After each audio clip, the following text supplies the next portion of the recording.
So, John Burt and Steve Dowden, thanks to both of you once again for joining me on the Hermetic's podcast. We are back discussing another novel by Thomas Mann, one Dr. Faustus. The full title is actually Dr. Faustus, The Life of the German Composer Adrian Leverkühn, Told by a Friend. This was begun by Mann in 43 and published in 47. I think I've got that right. And this is a very typically German Faustian tale with a few spins on the Faust narrative. In this case, the novel is narrated by Serenus Zeitblom, who's a very humanist scholar who is a bit, should we say, hagiographic, a little bit hagiographic concerning Leverkühn, who is this German composer who is mirroring Schoenberg. There's going to be about 1 billion references here that I missed because Mann is constantly referencing German and musical culture here. And he makes a Faustian pact, but in this sense, it's very ambiguous, possibly knowingly contracting syphilis from a prostitute and doing so as to basically a mad creative genius at the cost of his ability to love for 24 years. And then eventually it all comes crashing down. That's what we say. There's going to be all the spoilers here. The novel's been out for a while, so, that's it. I had to catch up. But we're going to be discussing that and also the allusions to the decline of German culture. Our previous discussion, it's kind of fitting because our previous discussion was on the Magic Mountain, which is dealing with World War One. So now we're sort of moving through to World War Two here and the decline and the rise of fascism and also Mann's own politics. So it's tough to know where to begin, but I don't know if either of you have any immediate. I have a thought about where to begin. Okay. This is the culmination of a whole bunch of late 19th and early 20th century books about the artist hero. Starting with Portrait of the Artist as a Young Man, through Tonio Kroger, Death in Venice, In Search of Lost Time, The Death of Virgil. Any number of novels by Hermann Hesse. So that whole fictional strain is captured in this book, but I also think kind of blown up in this book, because this book is also subject to unanswerable questions about the meaning and power of art and about the meaning and power of culture. Zeitblom has high ideas about the meaning and power of culture. But I think that Mann has doubts about the meaning and power of culture. And actually, if you think about it, so does Zeitblom. Well, this novel was originally dreamed up in 1904, about the same time that Thomas Mann thought that he would write a novel about a con artist, Tonio Kroger, which was the next novel he would write when he was finished with Dr. Faustus and a shorter novel he worked on. So this idea was kicking around in the back of his mind for many years. Then when he finished with the Joseph tetralogy and had essentially been run out of Germany by the Nazis, he ended up in the United States and he decided to marry this idea of the artist hero, make it an emphatically German artist hero, and integrate the political and wartime background into it. And it seems to me that he fails at that this is really a great novel, but you could also describe it as a really great failure, because I don't think he manages the political side of it very well at all, but I think he does a fabulous job with the artist's story. I think I agree with that. But I want to defend the political thinking here.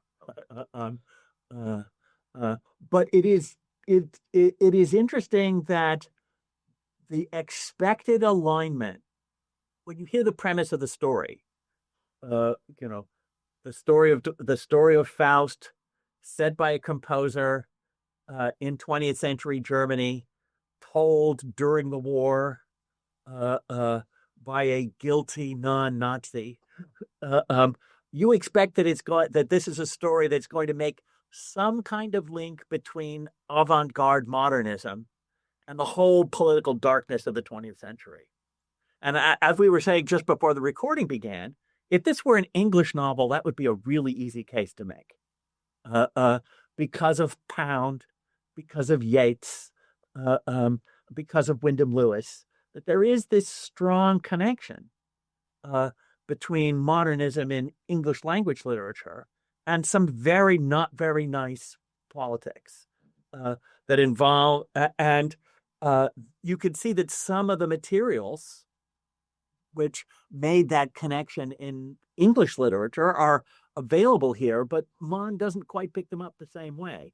A belief that there's a link between political liberalism and bourgeois culture, the belief that bourgeois culture is exhausted, the belief that political liberalism is weak and sees human beings only as, does not see human beings as powerful or as demonic as they are, can't hold its own against a charismatic style of politics. I mean, this would have been a really different novel had it been written in English than written in German, even though this novel makes all the same critiques.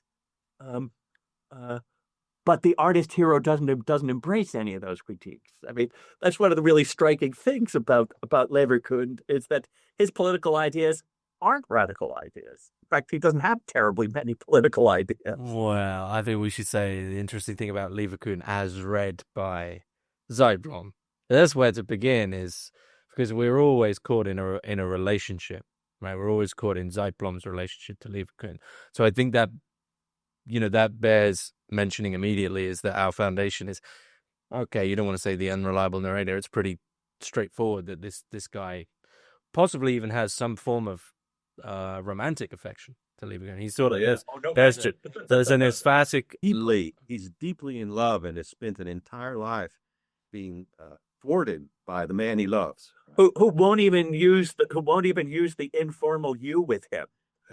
He still does. In German, you can't get around that. If you grow up with somebody, you're stuck with du. So he says du to Zeitblom, but virtually nobody else.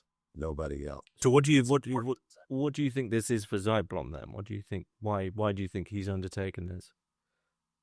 Because the man who eluded him in life, he can take control of in death.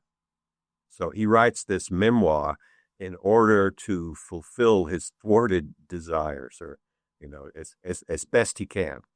And it's it kind of reminds me of the Max Brod-Franz Kafka relationship. So, Max Brod was a well-known novelist, much respected in his day. Nobody knew who Kafka was, but Brod really, really was his very best friend and knew him better than anybody else. So when Kafka died, he wanted to present Kafka to the world, but it was emphatically going to be his Kafka.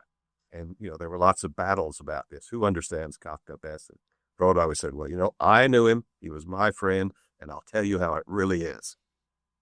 What do you think Zeitblom gets wrong about Leverkühn? I was about to practically everything. So it's a really cleverly written novel, because Thomas Mann, the author, is in the background, and every now and then we see him waving at us. There's a great scene, for example, where there are not that many occasions when Zeitblom gets to speak for himself, because usually we have when Leverkühn speaks for himself, usually we have Zeitblom explaining what he said and what he really means. So there's this fabulous paragraph late in the novel where Zeitblom gives his vision of a future art which is not pompous, which is user friendly.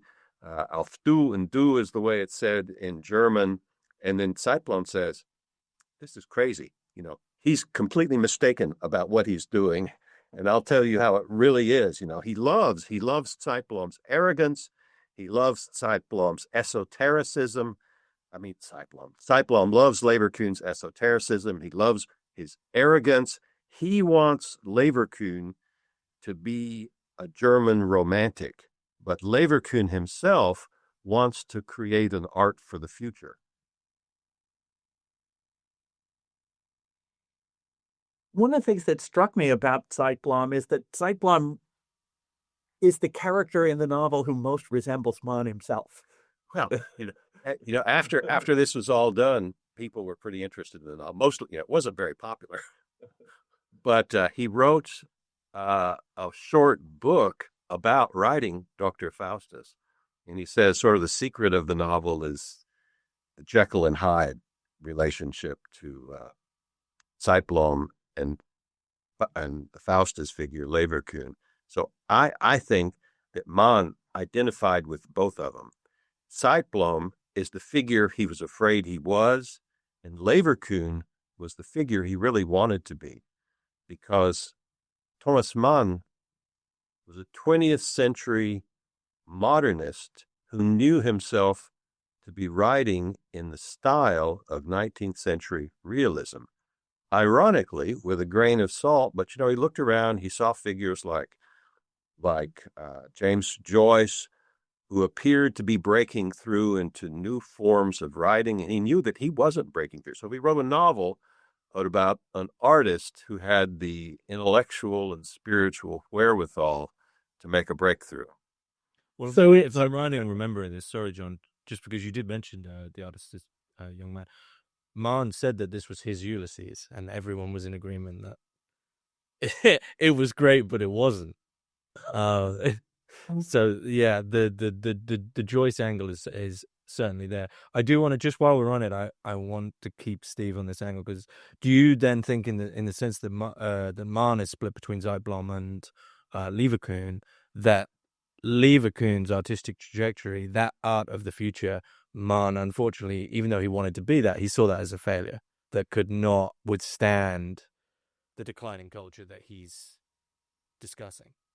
Well, I think that's the central question of the novel, but that's not the question he started with, because, he, to talk about Kafka again, when Kafka wrote Das Schloss, the castle, for example, he never told anybody what he was doing. He said, well, I'm writing a book. That's about it. When Thomas Mann starts a novel, he writes letter after letter after letter explaining what his idea is and what he's going to do. So when he started writing Dr. Faustus in 1943, he wrote literally dozens and dozens of letters explaining he was going to have an artist hero whose life was going to parallel the rise of Nazism, and it's a Faustus novel, so he's making a deal with the devil like Germany makes a deal with the devil, and at the end, the devil carries him off, he's paralyzed and dies. So everybody says that must be what the novel's about, and I think that's what Thomas Mann thought the novel was going to be about, but he wrote the darn thing, like you said, from 1943 to 1947, and I think the material changed in his hands as he was working on it, and that's how the artist's story got the upper hand, which is where, James, your point comes in. He was trying to figure out exactly what the place of art could be in this new world that we entered with the Second World War, first of all, but then after 1945 and the atomic bomb. What place does art have in such a world? Is it just decoration now? Is it like stamp collecting, something for esoteric intellectuals to do, or should art have a real place? Well, the answer to that question has got to be yes, right? I mean, I can't imagine Mann saying no. Well, once again, look at his very last novel. It's the artist as a con man. Yeah, I mean, I think that it's very typical of artists to make art about doubt about the possibility of art. Yeah. Eliot in 1922 says, "Oh, European culture is exhausted. European thinking is at an end," and he makes out of that complaint the wasteland. Right? It's always one of the great engines of art is the belief that it's become impossible. But the person who crosses that line into art seems to be Leverkühn. What I want to defend about Zeitblom is that Zeitblom understands that the world he comes out of is exhausted. That the world of bourgeois cultivation, 19th century liberalism, He's an educator, and both of his children become Nazis. Exactly. He's aware that time has made him ridiculous, and he understands himself as somebody whose point of view has not held its own. He's no Nazi, but he also holds himself responsible for some of the things that have happened in Germany. He doesn't think of himself as a clean hands person. He thinks of himself as somebody who is dealing with a guilt he doesn't fully understand and can't get to the bottom of. And when he talks about Leverkühn, he sees him as a possibility of aesthetic renewal, which he himself will never share. That he understands that something is going on in Leverkühn's art that is tremendously powerful, and he can articulate many of Leverkühn's aesthetic principles, partly because he quotes them, and he tries to say where they come from.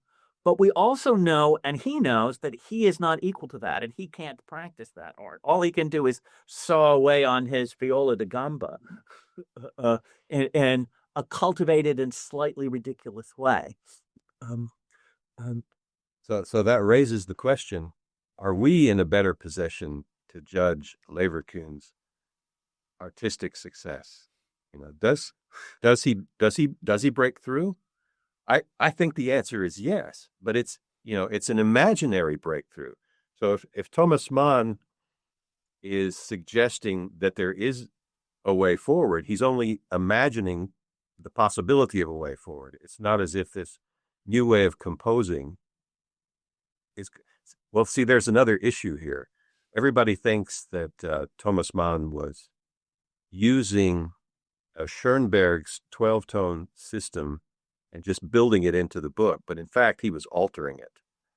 So there was a lot of trouble. Schoenberg too was in Southern California, and he got wind from Alma Mahler-Werfel that he was appearing in the newest Thomas Mann novel and that he had syphilis, and he got all bent out of shape about that. Which is why in the current editions in German and England, there's a disclaimer where Thomas Mann says the 12-tone system is in fact the intellectual property of contemporary composer Arnold Schoenberg.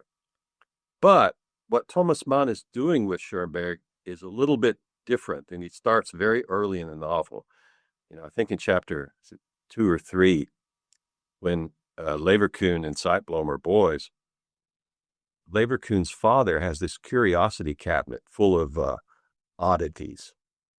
I think all those oddities are really important. The most well-known one is the butterfly with invisible wings, Hetera Esmeralda, who's going to dominate his demonic art for the rest of his life. But all these things are little oddities of nature that fascinate Leverkühn's father, that Leverkühn thinks are kind of funny, but the important part is Zeitblom really hates him because as a humanist, he sees there's a sharp dividing line between nature and humanity. So that's why he's a humanist. Leverkühn is not a humanist. Leverkühn doesn't see this dividing line between art and nature, and that's what underlies and drives the system of composing that he creates. He wants to break down this line between man and nature. And that's the line that Zeitblom wants to uphold. Let's trace the development of Leverkühn's thought. I was interested in what you made of his first music teacher. Not Hannah, but Kretschmar. I guess the first question I want to ask is, why on earth is Kretschmar Pennsylvania Dutch? That's a good question. Partly because Thomas Mann didn't make things up, like the figure Conrad Beisel that comes up. He's a real person. Yeah, he's also Pennsylvania Dutch. So I don't know. I think Thomas Mann wanted just to build America into it somehow. So he had a German come back. Well, I was thinking of a couple of things. If he's a Pennsylvania Dutch, he represents the Radical Reformation. They were the most, the Anabaptists who got wiped out in Germany. If they survived, they went to Pennsylvania. And they continued an autonomous but very different intellectual world of their own, and spoke a German that is now almost unintelligible to Germans. But I think that if he represents the Radical Reformation, he represents that inward turn, which in the debates they associate with, in the debates throughout in the youth salon, they associate with Luther, and which they think of as a very mixed blessing. Right. Thomas Mann thought of Luther as a really demonic figure, important, putting Germany on a new track and putting the Western world on a new track with a personal God. But also, he was politically bitterly anti-democratic and cruel. So, I don't think we can say that Kretschmar is quite anti-democratic, but he clearly takes. I'm thinking of the different lessons he gives. Why isn't there a third movement in Beethoven's Opus 111? Beethoven on the fugue. Music is pure abstraction. One of the things that Kretschmar gets is the big fight about 19th century subjectivity, and the idea that subjectivity is something to be transcended, that subjectivity and inwardness are different things, and that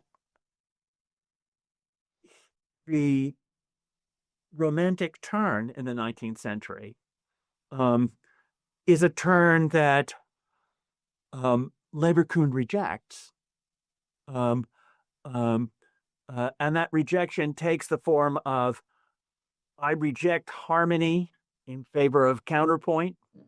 I reject obvious emotional expressiveness in favor of an objective style, which nevertheless is charged with an emotion that it holds at arm's length. It reflects a preference for Bach over Beethoven. And I think that somehow in Kretschmar's lectures, we get this whole idea of a strict style, which is mathematical and formal, which rejects the obvious smooshy romanticism of 19th century music, but which is charged with a different sort of feeling and a different aspect of feeling. It goes back to the argument we've had about subjectivity for many years, that art, and incidentally, a big theme in modernism is the idea that art has to escape a certain kind of subjectivity. I'm thinking of Eliot's argument about the poet must be impersonal, and it does strike me that Leverkühn is impersonal in the same way. Yeah, I think, like you said, it's a matter of privileging polyphony over harmony, of reaching back before the Romantic period. I think he had plain song in mind a lot. So when monks are singing chants, they aren't expressing themselves. They're not expressing their subjectivity. They're expressing the greater glory of God. And so what Leverkühn wants to do, and the reason he crafts this mathematically rigorous system of composing, is to find a way to keep the composer from having to express himself or herself and to express the world. So the model for this, interestingly, so he's got this problem. Like you said, he prefers Bach, but Beethoven's the big hero. So there's also this lecture about the three periods of Beethoven. Beethoven's first period, he's like Haydn and Mozart. Then in the second period, that's his Romantic period, the Fifth Symphony and whatnot, expressing this tempestuous inner life of his. That's Beethoven the Romantic. But then in his later life, then comes the period of Opus 111, when he's no longer following the rules, and the late string quartets, the late piano sonatas in general. This is the overtime period where Beethoven is no longer a romantic, but is looking forward to the modernism that Thomas Mann and Leverkühn are trying to mobilize. So it's a new art. It's you could call it anti-humanist, but the humanism that it's anti is the failed humanism of Serenus Zeitblom. So here, I think, is one of the political questions that the novel raises and doesn't resolve. There is something charismatic but also demonic in this art. That's why we have to introduce the devil to have it happen. And Zeitblom understands the appeal of the charismatic and the demonic, but he's also terrified of it. That's one of the things that separates him from Leverkühn, who is not terrified of the demonic aspects of his own art. What does connect the political and the artistic plot is that in both cases, there is a feeling that art that has erased the demonic has also erased the artistic. Yeah. And that connection to the demonic seems to be important for the renovation of art. That's the way that art breaks through. That's the way that you gain access to a kind of deep aesthetic truth. That's what happens with Melville too when he invents Ahab as his barbaric hero. But it's a very difficult, a very different theme if you wish to follow a charismatic demonic theme in politics, particularly if you want to imbue the demonic as a collective aspect of a folk experience, of an experience of a folk. And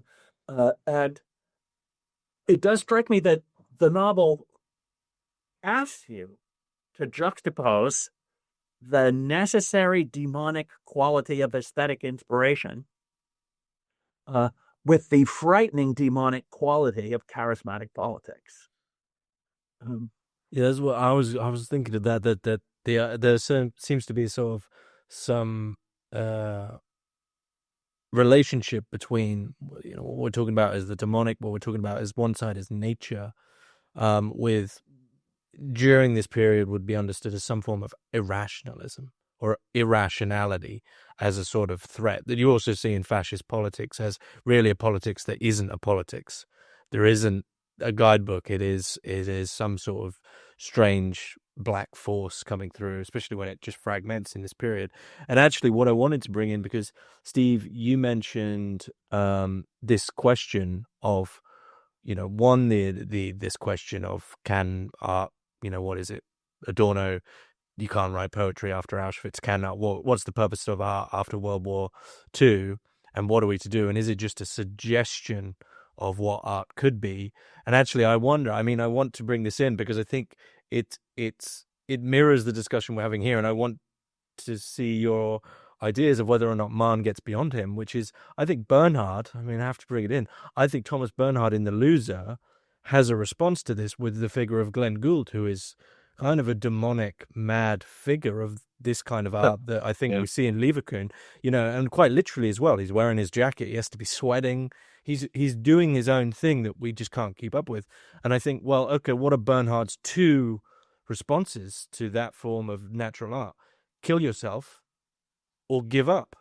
And I wonder if Mann, my question, which is kind of horrible, are we Zeitblom? Is Mann's response, all we can do now is be Zeitblom and talk about nature? Like, we don't want to go near it because, well, Bernhard's shown us what happens if we go too close. Because we don't, so is Mann asking the question, the only way you can understand this is metaphorically contract syphilis. Otherwise, you're flirting with fascism. You're flirting with we need to go back, this sort of German culture. You're always caught in this bind. I feel like we're Zeitblom right now, though, because we're talking about... I agree with you, but I expect Stephen to fight with me about this. Actually, you've raised so many questions, I hardly know where to start. So I think Thomas Mann starts to lose control of this material when he's confronting the question of the demonic in the artist and the demonic in political culture. His idea was to make them parallel, but he's created an artist figure, who the Nazis would never would never have accepted, right? Because he's like Schoenberg. He's like Schoenberg. Yeah, their artist hero would be Orff, not Schoenberg, right? Exactly. I mean, Burt represents Nazi art all the way through. So this is where he begins to follow the track of the art question that you're raising. But I think the answer to the question, be Glenn Gould or commit suicide, is actually, become Thomas Bernhardt. Bernhardt did break, incredibly, he broke through to a new kind of art that, as far as I know, is really unexampled. Usually you can look at an artist, say, well, he borrows this and he borrows that. Thomas Bernhardt just sort of bursts out of nowhere with this new way of doing art that is kind of demonic, right? But it's also politically, he's on the side of the angels, even though at first, they tried to present him as a reactionary of some sort. The critics did. And only gradually did we come to learn that, in fact, Thomas Bernhardt was breaking down into an artistic form all of the terrible ways that post-war Austria had of repressing its past. It all comes out in Bernhardt. So that is great art. So great art is rare, but it's still possible. So it's not the question is not really Glenn Gould or suicide, though it is in that novel. But if you step back and look at Bernhardt's creativity as a whole, you can only admire and agree that there's something demonic about this, and that's good. Now that seems to argue that Mann had a plan for this novel, where he was going to align aesthetic demonism and political demonism. Yes. And as he began to develop the musical ideas that his hero was going to have, he became persuaded by them and fascinated by them. And as a result, the two things that he was planning to converge in this novel didn't converge.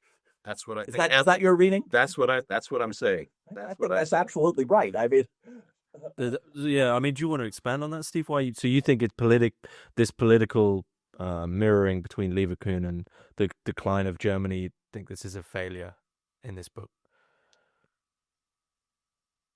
Well, I'm not going to say the book is a failure, but I think that idea that Thomas Mann started out with, he couldn't follow through on it, and he never quite came clear with himself about not following through on it. But he just followed his artistic instincts. So this whole question of, well, let me put us on a slightly different track, because here's something that we haven't talked about that's also entangled with this larger question. This is a Faustus novel, right? So in the chapbook, in the 16th century chapbook that everybody knows, this shady character, Dr. Faustus, makes a deal with the devil for 24 years of great joy and happiness and pleasure and everything that he ever wanted. And then after 24 years, the devil takes his soul. And that's what happens. The devil comes, carries him off. There's blood and brains on the wall, and Faust is in hell. So along comes Goethe, and Thomas Mann had a deep and abiding fixation on Goethe. I mean, basically, I think Thomas Mann wanted to be in the 20th century what Goethe was in the 18th and 19th century, but he knew he didn't have the chops. Goethe was unique, one of a kind, and he couldn't do that.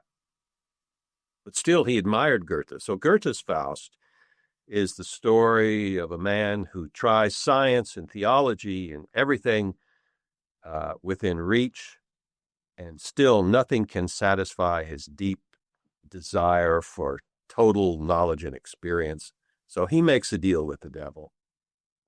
But at the end of Dr. Faust, it's the end of Faustus Part 2, Act 5, this Faust is redeemed by Gretchen, the girl he betrayed. So another question Thomas Mann has to deal with is, what do I do with this Faustus? Is he going to be redeemed or is he going to be damned? Certainly in all these early letters, he tells everybody that, paralysis and losing his mind equals damnation. But I don't think that's the way it comes out. I see where you're going. I agree with this. So he has to figure out a way to redeem this Faustus through, and this is where it connects up with the question you posed, James. What about all this demonism that we were supposed to associate with the mass hysteria and crowds in Germany? This demonism is pitched basically in terms of Thomas Mann's abiding theme, which is eros, and we've got two figures, I guess maybe three figures of love here for Leverkühn. The first is Hetera Esmeralda. I mean, this is another example of something that Zeitblom can't understand. When he finds out that his beloved Leverkühn has slept with a woman, he's just beside himself with rage and envy and misogyny, right? And he says, "Thank God he never saw her again." But we, the reader, because Thomas Mann is there in the background waving at us, we realize that, in fact, she never leaves him at all. She's Frau von Tolne. She comes back and becomes his greatest supporter. Yeah. I didn't know that. Yeah. Frau von Tolne is Esmeralda. And there are lots and lots of hints to this, She gives Leverkühn a ring that he always wears on his wedding finger when he's composing. And what is it? It's an emerald. And Esmeralda. Yeah. And she, when he goes to see her, she's in Bratislava, right? But he doesn't call it Bratislava, he calls it Porsoni, which is the Hungarian name. And the next thing we know, that Frau von Tolne is the widow of a Hungarian aristocrat who's kind of a wild guy who dies, I think, in a racing car accident or a horse racing accident. I can't remember which. And now she's wealthy, and she has very delicate health because, after all, she suffered from syphilis when she was young, and she follows him. She follows him everywhere. So this is the theme. This is the theme of a life-sustaining eros. That's also, it's a mix. It's a mixed blessing. It's mixed with disease. This is another, ancient Thomas Mann theme that goes very back to the very beginning.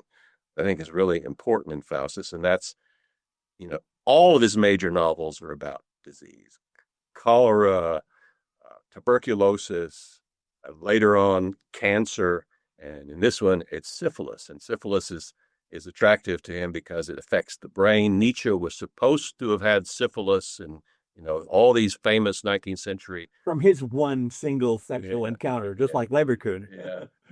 I think Thomas Mann everybody believed this back earlier in the century, but in fact it's probably a brain tumor that Nietzsche had. But a lot of famous 19th century writers, Maupassant, and composers, Hugo Wolf and Schubert and artist Paganini. So, syphilis and artistic genius kind of went together in the 19th century and early 20th century imagination. So there was a theme you were about to pick up, which you didn't pick up. That is that Leverkühn is forbidden by the devil to love anybody. That's key. That's chapter 25. Right. And there's something very cold about a lot of his art. Love's Labor's Lost is very cold. Yeah. Apocalypsis Cum Figuris is very cold.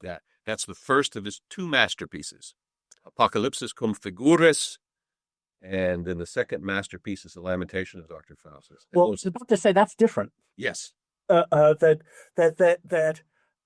it looks like, for most of the novel when I was reading it, I was reading it as saying, oh, the coldness here is his way of rejecting bourgeois sentimentality, rejecting 19th century romanticism, rejecting harmony, rejecting the whole ethos of bovine warmth, right? Right. But he loves that little boy. Oh, well, we're getting ahead. So in chapter 25, he makes the deal with the devil. The devil says, Samael, the poisoner, because syphilis is his thing. He says, okay, you can have 24 years of great galloping creativity, but, and in German it says, du darfst nicht lieben, which means You are not permitted to love. And Leverkühn laughs and says, that's supposed to stop me, because he's always been kind of cold. Very cold. He's cold. He's cold toward Zeitblom. He's kind of cold toward his parents. He has no close friends. He's not on a personal relationship with anybody. So he says, this is easy, no problem, no problem at all. And it is, I think, at a certain point, he's beginning to get cold feet. And this is the part of the novel that I'm not very satisfied with. I don't understand very well. So what is the whole thing with Marie Godot? The way I read that is that he's thinking, well, maybe I can weasel out of this somehow. There is, in fact, a loophole we'll have to talk about later. Maybe I can weasel out of this deal somehow. So he thinks he'll get married to Marie Godot, but he doesn't love her. He's not interested in her. He's probably in an erotic relationship with his violinist friend. Yeah, they go off to Madame von Tolna's estate in Hungary, and this is another reason for Zeitblom to be jealous because he's off with Rudy Schwertfeger. He really dislikes Schwertfeger. He really dislikes him. He's so unfair to him. So anyway, this whole Marie Godot thing blows up in Leverkühn's face.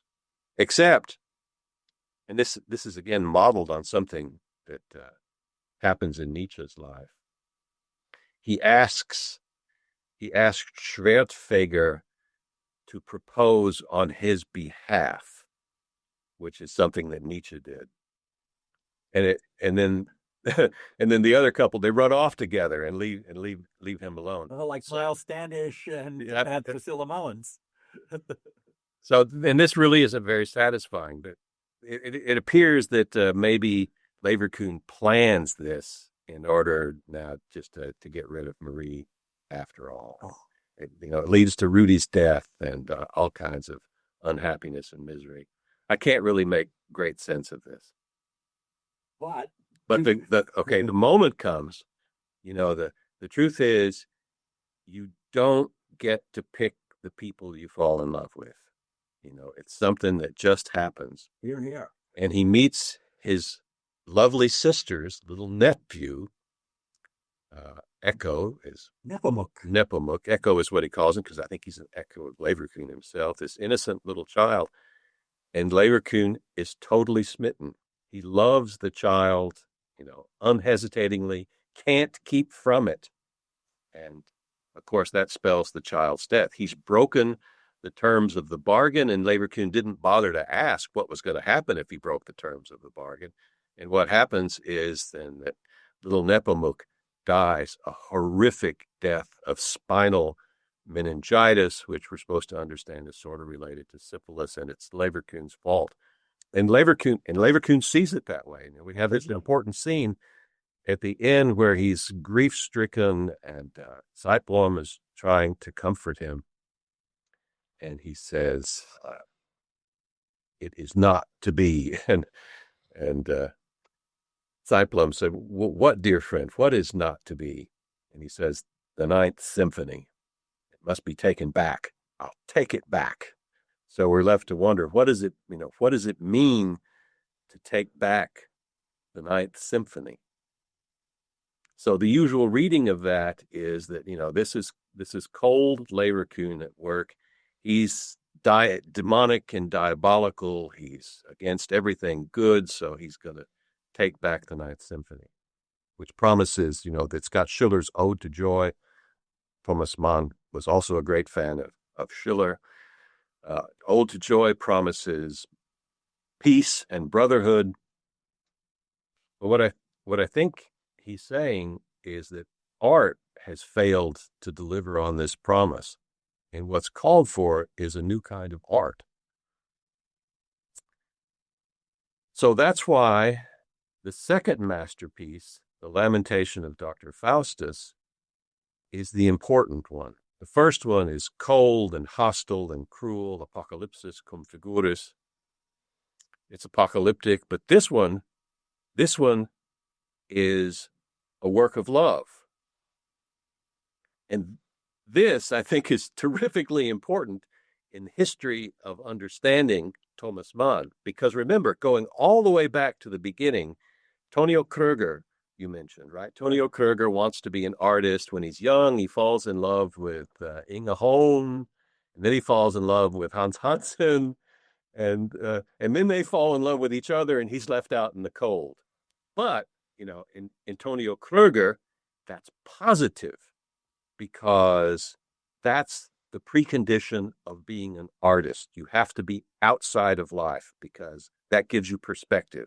That's why illness is so important. Illness is a perspective outside of healthy. That's what saved you from being imprisoned in bovine worm. Yeah. So it turns out in Dr. Faustus that Thomas Mann has changed his mind about that. Love is not what prevents art. It's the absolute precondition of art. So only if you live among people and in love can you produce a productive, future-oriented art. Can I suggest a friendly amendment? Okay. Only if you live among people and love them and fail at it can you have a future at love at art. Sure. Maybe the failure is important. Yeah. If you fail, you can't go on as you go on. So you began, Steve, with the trajectory of Faust in German in literature. So going through from the conclusion is in hell, and then through to the conclusion of redemption. So the conclusion here is 10 years being cared for by his mother. So what are we to make of this Faust ending that after the lamentation, he just. So are you asking, is he redeemed or is he not redeemed? Is that the question? I think that's the question. Is that your question? I don't know.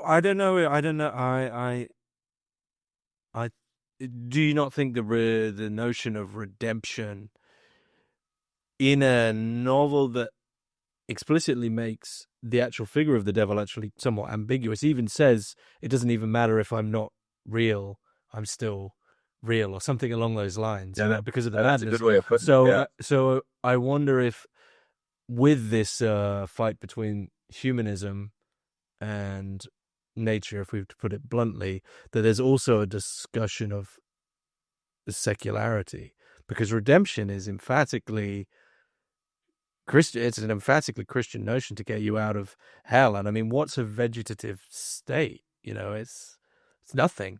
So is he redeemed? Or maybe I'm just, this is the step into postmodernism where you go, it's nothing. It's just rendered. He's rendered mute. Look at it for a second from Thomas Mann's point of view. He's kind of written himself into a corner. Okay. So he's asking himself, how in the world am I gonna resolve this without turning it into kitsch? If he wants to redeem him, what ridiculous kitsch. On the other hand, I don't think he wants to damn him, because he's on Goethe's side in this. Totally agree. So how does he do it? So if you go back to chapter 25, it turns out there's a loophole, and the loophole is this Christian Protestant word, Zerknirschung. And what that means is, if you're absolutely just crushed by guilt and remorse. But, here's the thing about it. We know, chapter 25, one of the things we really know about Leverkühn is he's just a dreadful person, and he's totally arrogant. Remorse is not his thing. But in fact, remorse goes with love. He feels this Zerknirschung because he feels personally responsible for Nepomuk's death. And I think that's the loophole that Thomas Mann does not emphasize in any way. Those 10 years of suffering he deserves. It's as if he gets redemption, but redemption doesn't mean happiness. Yeah. That's right. And what's left over that does him no good at all, but maybe does the rest of the world some good. This is another moment of anti-subjectivity, is the work of art that's left behind. And I think we're supposed to understand it as a potential model for a kind of new aesthetic world order that doesn't exist in real life, but does in the novel. You had mentioned, James, that Adorno's remark that there's something obscene about art after Auschwitz. Mhm. But Adorno was a major figure in the making of this book. Yeah. And And Adorno told him to rewrite huge sections, I believe. So, and so did others did too. He had a lot of musical advisors, including Bruno Walter, Mahler's conductor, and Koch, and Toch, and another. Anyway, he had no shortage, but his main advisor was Theodor Adorno, who lived nearby, and Adorno, kind of Zeitblom light, had always been in love with Thomas Mann. They had an exchange of letters, and Adorno talks about, well, you used to vacation on Sylt, this island in the North Sea. He said, I used to follow you around. He stalked it. And Adorno, also wrote a very wonderful essay about Thomas Mann and understanding his art, because, Thomas Mann, among the modernists, is sort of a little left out in the cold. He used to be very famous, but now people are, a little bit embarrassed by Thomas Mann's art. I think not justifiably, because, and I think the reason is that after the Second World War, Thomas Mann was always trotted out by defenders of German culture as the good German, something Thomas Mann himself objected to. He says they're just Germans, and the good and the bad are all mixed up in him, and that includes me. But I think in general, that's why there are so many biographies of Thomas Mann, partly because he lived a long time and through a lot of interesting historical moments, but also because people want to present him as being the good German, because he starts out as a reactionary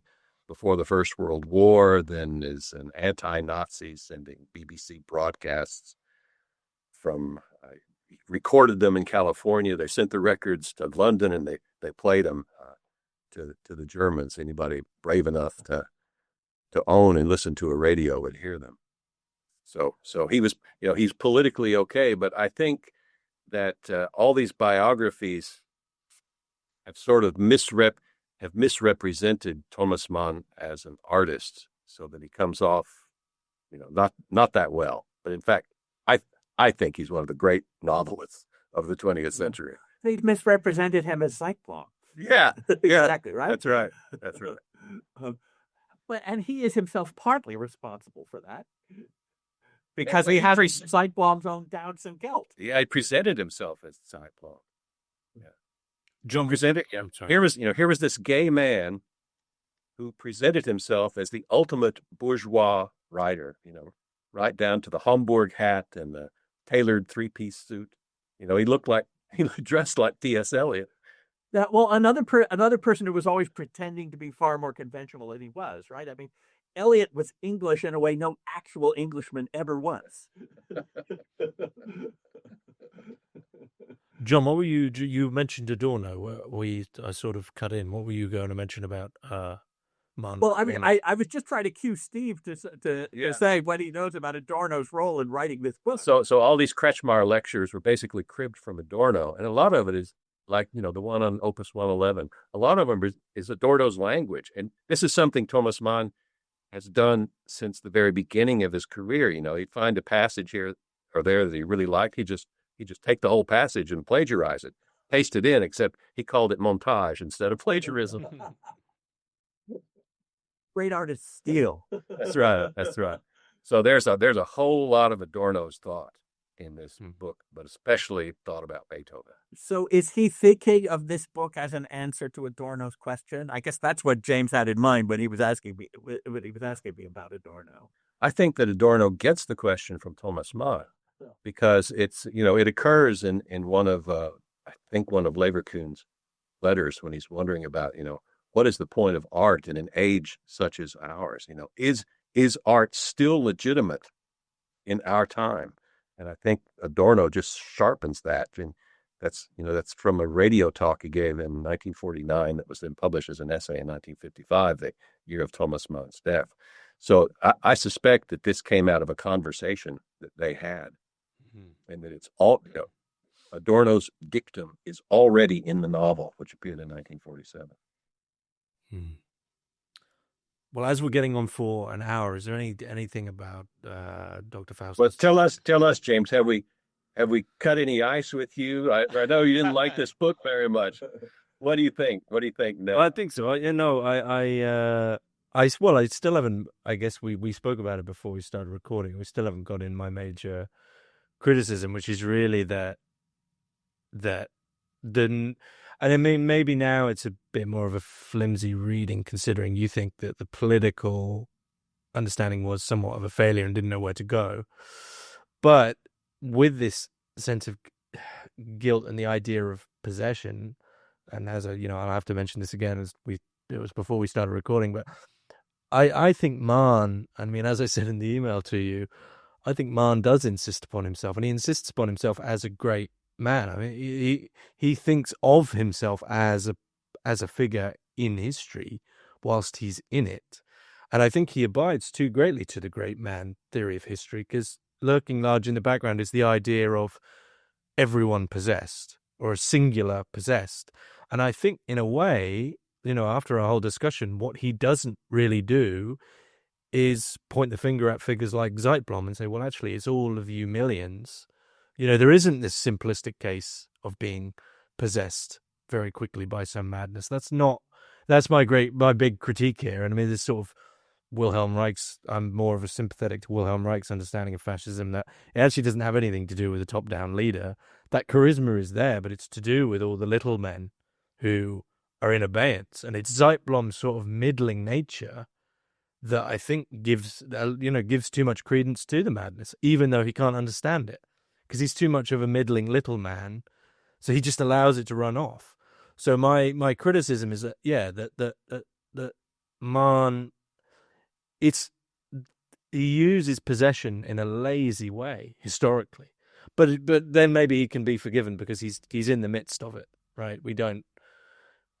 You can't fully see the whole, that's in retrospect. So, but that's my criticism.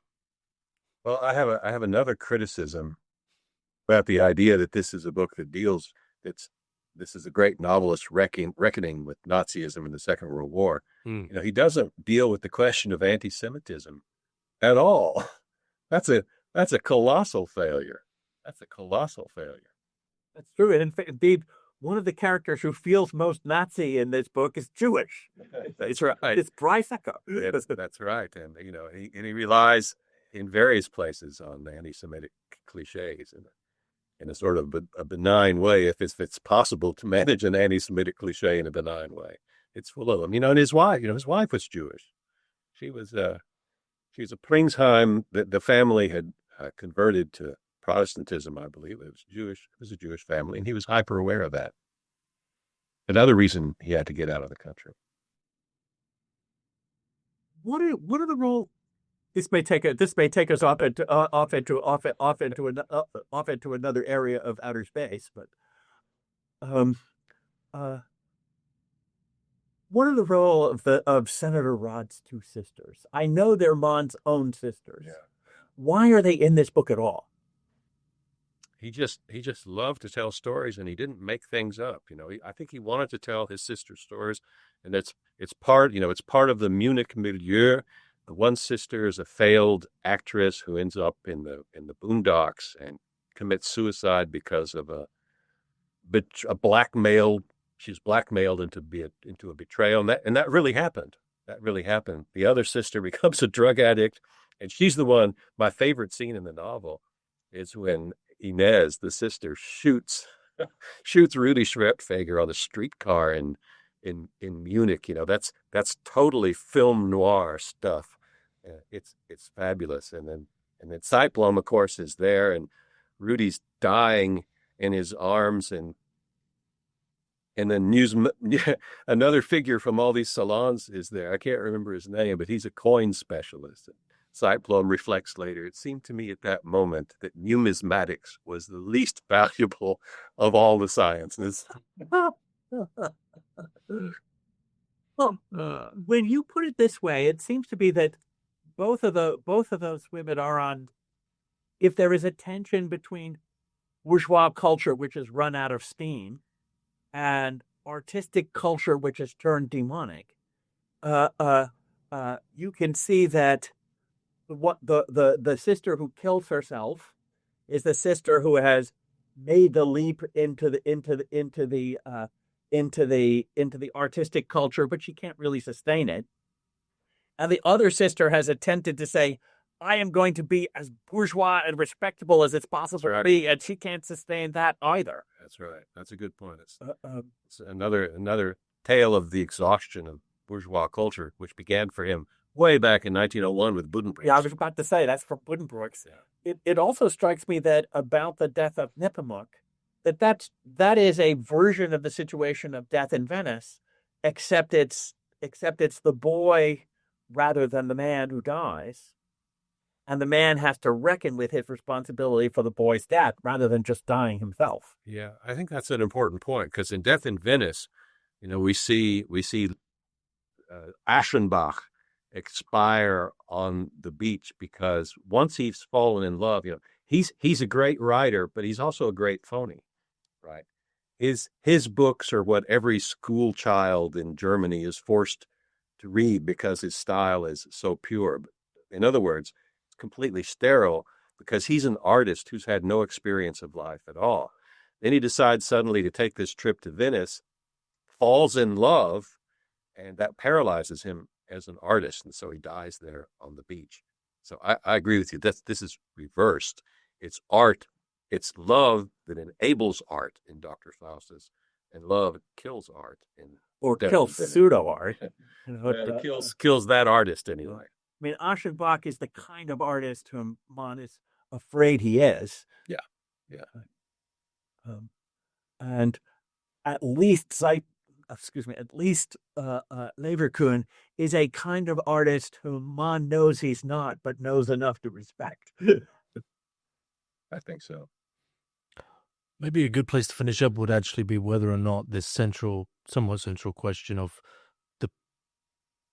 whether or not there is any sort of reason for art after World War II, if there's anything in Mann in this book that we could say, because I mean, Steve, this is sort of your domain with the whole modernism, postmodernism thing. Is postmodernism the answer to that question, in the sense of postmodernism not being a thing? We just enter into this realm of we don't know what to do with art now. It's very flippant and. So postmodernism is art as a kind of a highbrow entertainment. But what Thomas Mann is arguing for here is that art always has to change in order to keep up with life. But, in order to really live, we need art to reflect our lives to us. Wouldn't you say that Mann predicts that version of postmodernism in the Love's Labor's Lost stuff and the Apocalyptic Figures stuff, and that Leverkühn ultimately breaks through out of that very cold, very ironic, very I am above any kind of commitment or any sort of meaning. Meaning is for servants. That never occurred to me before, but I think you're exactly right. That he predicts and transcends postmodernism in this book. So Apocalypsis Cum Figuris is a postmodernist masterpiece. Mm-hmm. That's what it is. Well, that's what I was trying to gesture towards. And then what we're doing now is still in the realms of that postmodernism. I think this discussion, as discussing the book in the same way Zeitblom does, is that form of atypical postmodernism. And that's why I think, was Mann correct in that we haven't had any, I mean, you mentioned Bernhard as breaking through, but we haven't had an artistic breakthrough that perhaps we could put more adjacent to a word such as ideology, that is that is taking people in some direction. I mean, I'm sure there'll be people that try argue differently, but post World War II, has there really been an artistic movement with ideological purchase, or is it all maybe post Dada is all flopped into postmodernism? That's a big question. Yeah, but I think, we've had nothing but attempt after attempt after attempt to get an ideological purchase in art. And, having the right political opinion is supposed to be what makes good art. But I don't think that I think art's domain is outside of, and this is where I agree with Adorno. Art's domain is outside of ideology. That's an ideological position too. But in order for art to have a purchase on ideology, it has to steer clear of making claims, making political and ethical claims. I wanted to pick up something you said earlier as a concluding remark. When you talk about Leverkühn as breaking through at the end, you argued that Leverkühn describes an art that is popular and accessible, which is not what you would think of Leverkühn as ever writing. Right. And one of the things that strikes me is that when Leverkühn is writing those very cold works of his middle career, he is writing the kind of thing that conquered culture in the 50s. Jazz became no longer visceral, but extremely cerebral. Classical music became something, people stopped listening to contemporary classical music in the 50s. Shostakovich is really about the last serious composer whom everybody listened to. Poetry took that same kind of turn, that a turn into a niche product for connoisseurs turned out to be totally mortal to art of every kind. So it gave us professors a lot of work explaining that kind of stuff. That it does strike me that Mann is trying to break through into a completely different kind of art that would not resemble the art that we've had since 1945. Yeah, and that brings me back to Thomas Bernhardt. Bernhardt does it. I started to say that, Bernhardt, kind of like Kafka, can't have imitators. But in fact, I participated in the publication of a book in which we showed that, all over the world, there are people who have been influenced by Bernhardt. But none of them ever got it. None of them have ever got it. Even Siebold, who's sort of the most well-known, none of them managed to do it. And it's strange that they don't, because you'd think it would be easy to mimic, but they all miss it. So the two 20th century authors who appear to me to be simple and direct are Kafka and Bernhardt.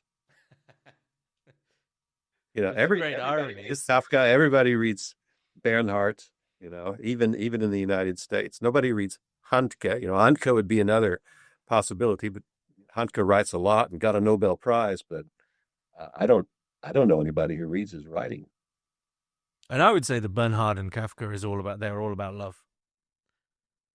See, that means they learned the lesson from Leverkühn. Well, but it's love that's gone beyond the bounds of we say romanticism, because I'll use Bernhardt as an example. But if you read one Bernhardt, you go, this guy hates everything. But you read enough Bernhardt, you go, he can't stop talking about everyone.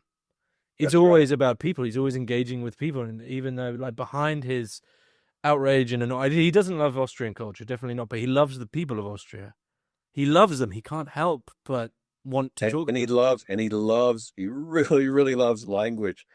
He's in love with words. His writing is poetry, and that's a love too. It's got a component of eros in it. Even though he was, as far as anybody knows, a totally asexual person, his writing is drenched with the love of language. Kind of like Socrates. Socrates is a great erotic figure, and I think in terms of poetry and language, Bernhardt was too, even though his themes are not erotic. His language is. I'm not so sure where I was going. I don't know. I'm not persuading you. No. Well, no. I'm agreeing with you on that. I was just thinking of where that is with Kafka, because we see a lot more of that in his letters. I think the pain of love. Or look at the Metamorphosis. Right, that's certainly about it. He loves his family. He loves his sister, and they treat him so badly. It's a very sad love story. There we go. I mean, isn't it all about Dr. Faustus? Yeah, you've changed my mind. I have to reread it now. Wait a while. Give it a while. Yeah.